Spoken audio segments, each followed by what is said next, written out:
सावळे, Sarang साहेबांचाच phone होता. ते म्हणले की त्या ज्या काही सह्या बिया करायच्यात ना त्या उद्या केल्या तरी चालतील. हा खरंच? खरंच म्हणजे मी खोटं बोलतेय? सावळे सकाळपासून बघते हा. लई लई करायला लागलीस तू. मी काय खोटं बोलते? तुझी वहिनी काय खोटं बोलते? हा आता खरं बोलतेय मी. भैरवी माईंची शपथ.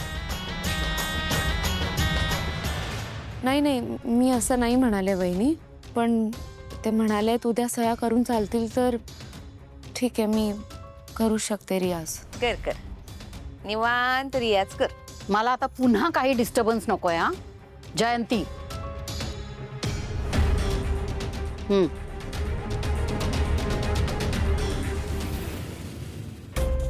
4 वाजले, एकच तास राहिला. सर, त्या जयंतीने नक्की सावलीला सांगितलं का? काय माहिती, फोन पण लागत नाही आता तिला. सावलीच्या घरी जा ताबडतोब आणि सावलीला घेऊन ये. काय झालं? काही अर्जंट? सगळं नंतर सांगतो मी तुला, तिला आधी घेऊन ये. जा. हो. सारंग, टेन्शन नको घेऊस. सावलीला माहिती आहे डील किती महत्वाचं आहे. येईल ती. यावंच लागेल तिला.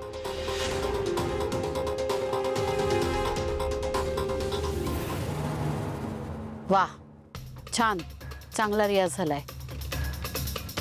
थोडं पाणी वगैरे पी, जसा ओला कर. ब्रेक घे 5 मिनिटाचा.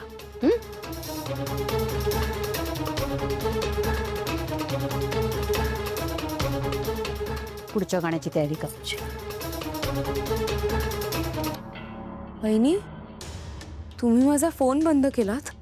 ते डिस्टर्ब किती होतं ना तुला. हा आज कसा निवांत रियाज करायचा आहे ना ग. मग सारखा सारखा मध्ये मध्ये फोन वाजल ना, म्हणून बंद केला मी तुझा फोन. अहो पण मग मला विचारायचं तरी. फोन येऊन गेले असतील कोणाचे तरी.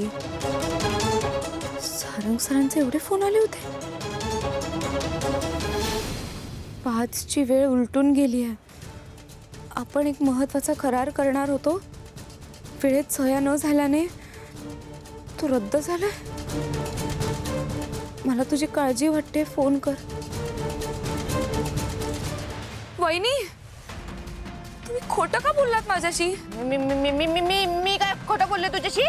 हेच की त्या सह्या उद्या केल्या तरी चालतील असं सारंग सर तुम्हाला म्हणालेत. हा मग सारंग साहेब तसंच म्हणले. मग तेच सांगितलं. त्यांचा तसाच निरोप होता, तो सांगितला मी तुला. वहिनी, अगं सावली, सावळे, जयंती थांबव तिला. गेली. एक काम धड जमत नाही तुला. झालं झालं झालं. पेट्रोल डिझेल रॉकेल सगळं होतून झालं. आता उडणार भडका.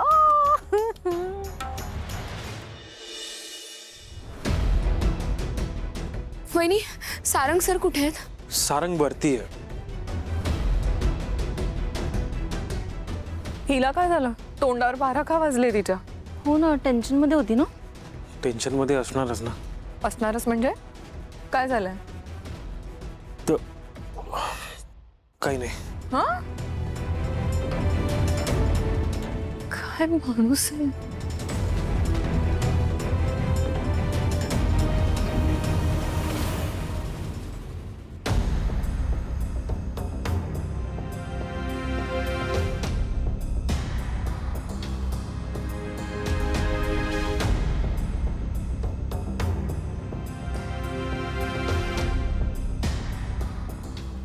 सॉरी, माझ्यामुळे. सावली, मी तुला आधी पण सांगितलंय, मला माहिती आहे तुझा हेतू चांगला असतो.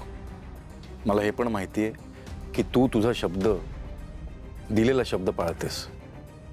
मी तुला फोन केला होता हे जयंती वहिनीने सांगितलं नसेल ना तुला? नाही. ते कळलं मला. सावली, प्रश्न आपलं नुकसान झालं याचा नाही आहे. तुला दिलेली जबाबदारी तू पूर्ण नाही करू शकलीस याचा मला त्रास होतोय. सगळ्यांसमोर मी तुझी बाजू घेतो आणि तू असं केल्यावर ना मी तोंडावर पडतो. काय उत्तर द्यायचे मी सगळ्यांना? विश्वास ठेवलाय मी तुझ्यावर सावली. तुम्ही इतकं समजूतदारपणा नका ना दाखवू. माझी चूक झाली आहे, मला ओरडा तुम्ही. आणि ओरडल्याने काय होणार? माझा जीव आता तुझ्यात गुंतलाय. नका गुंतू. नको गुंतू. आता काय करणार? प्रेमात तर पडलो मी. आता काहीच नाही करू शकत. आता काही नाही करू शकणार का? प्रेमाचं? नाही हा? ते कंपनीच्या कॉन्ट्रॅक्ट आता काही नाही होऊ शकणार का?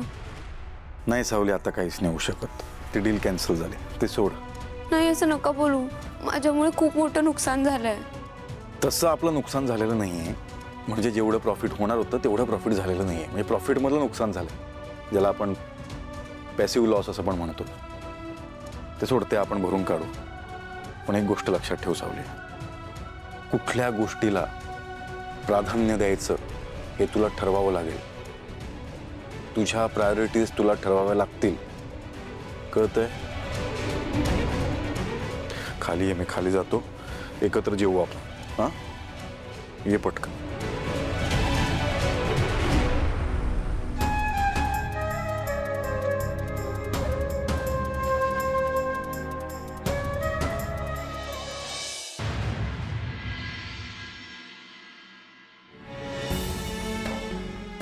सावली, तुला उशीर होत नाहीये का? ऑफिसला जायचंय ना?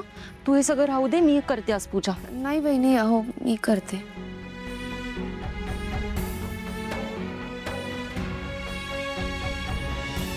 तू विचारल्याशिवाय सांगणारच नाहीस ना? कशाबद्दल बोलताय तुम्ही? सावली, मी कशाबद्दल बोलते तुला चांगलंच माहिती आहे. काय झालं ऑफिसमध्ये?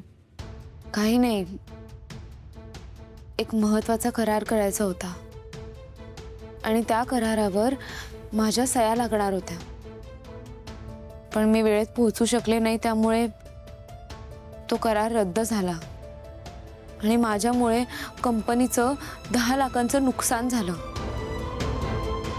ठीक आहे ना सावली, आता बिझनेस म्हटलं की फायदा तोटा होतच असतो. आणि तुला काय वाटतं, ही एवढी मोठी कंपनी अशीच उभी राहिली असेल का? नाही बहिणी, पण हे काम मी करू शकले असते. आणि माझ्यामुळे जे नुकसान झालंय ना, ते खूप मोठं आहे. ते कदाचित माझ्याने कधीच भरून नाही निघणार. असं काहीही नसतं. बऱ्याच वेळेला हातातून सुटलेल्या गोष्टी आयुष्यात परत कधीच येणार नाही असं वाटतं आणि आपण त्यांच्याकडे पाठ फिरवून मोकळे होतो. पण तीच गोष्ट एक संधी म्हणून आपल्या समोर येऊन उभी राहते. काही दिवसांपूर्वी माझी अवस्था तुझ्यासारखीच होती ना. मला कधीच वाटलं नव्हतं की राजकुमार परत येतील आणि मी त्यांचा स्वीकार करेन. पण ते झालं ना. राजकुमार आज परत या घरात आलेत आणि मी त्यांना आनंदाने स्वीकारलंय, हो की नाही? त्यामुळे आयुष्यात असं काहीच नसतं जे दुरुस्त होत नाही. आणि हे तुला एका मेकॅनिकची बायको सांगते, विश्वास ठेव.